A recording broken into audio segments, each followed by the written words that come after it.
All right, good evening. Are you guys having fun tonight or what?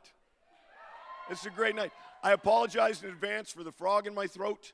I've been working on becoming a vegetarian for about a year now. It's not working out. Thanks for holding your laughter to the end. I only got 5 minutes. Okay. Hey, do you remember when you were in school? Do you remember the things you loved doing? Right? Every kid loves school at some point, whether it's playing hopscotch or on the swings or on the rings. And somewhere along the lines, we've lost that. And I want to talk tonight about the conundrum we're in. Because the reality is, we really like school. Gallup polls told us that. They did a poll and they said that only 4% of the people said it's the worst years of their life, right? Those 4% of the people, I'm not sure what happened. They probably didn't get divorced in high school, but we'll see. But now you're wondering, why is there a picture of Kenny Loggins on the screen? Because that's what I remember about school. Because I went to school in the 90s when Kenny Loggins was your spirit animal. And we had a prom that was after Top Gun. It was the danger zone. It was the greatest time of my life. And many of you right now are sitting there remembering your times of your life in high school. Because it's the social fabric that makes our country go together. We all have these great times in high school. And in fact, one of the things we know is that 75% of the parents like their children's school. But 50% of the people who have no kids in school don't like school. So we've got some sort of problem here where we've got this conundrum of change, because if people like something so much, it becomes really difficult to change. Most of you, if you were asked, would say, yeah, our schools have to get better. But then when we try to make a change, nobody wants to do anything because it's the optimism gap. And we can thank Einstein for that. See, Einstein came up with this theory of relativity, right? But he also had something known as the principle of locality. And if you look at that bullseye, it means simply this: the closer you are to something, the more affected by it you are.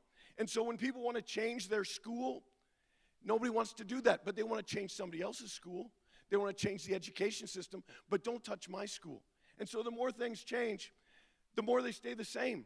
We still have kids sitting in row after row of desks. We still have kids going to school on an agrarian calendar, because we know all of our kids after school have to go out and pick raspberries and stuff to make a living. But we stay with that. We also know that teenagers don't like to get up before 10 a.m. But by golly, let's go ahead and start school at 7, because that works out well. Lots of stuff has changed, though. Our clothing has changed. Our technology has changed, right? All of you right now who have an iPhone, you could have in 1961 guided the first manned space flight. Right now, that'd be like using a dot matrix printer. Nobody does it. So you hear all the time about graduation rates. In fact, President Obama was lauding the graduation rates recently. Those have gone up precipitously. In 1870, 2% of the people graduated from high school. Today, it's 83%. What's changed is what we think about this. Like, everybody looks back and thinks, it worked when I was in school. I don't know what's changed. Well, we've changed. Technology has changed. People have changed.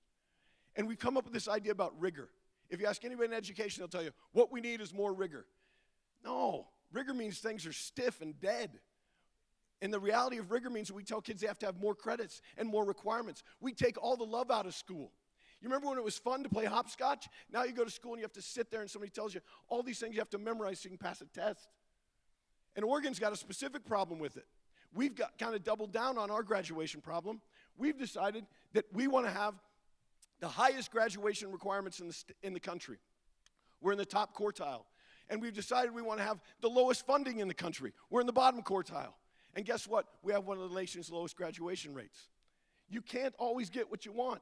And the reason is that because if we think that what we want is people to graduate with these great number of credits, then what we fail to understand is that we don't put into them the love that they need to become the humans we want them to be. We've got to stop chasing credits, and we've got to start chasing their hearts. We've got to stop chasing the test scores, and we've got to start chasing their minds. We need more art. We need more music. We need more love in our schools. The top universities in the state of Oregon ask kids to get 16 credits. Tell me why our high schools tell them they need 24. Because somebody said that's going to be more rigorous. And you know what happens is they graduate high school and they don't look back and remember the time of their life. What they do is they look back and they remember all the ways they were challenged to be somebody different who they wanted to be. That's the conundrum we face. Fill our schools with love and we fix it all. Thank you very much.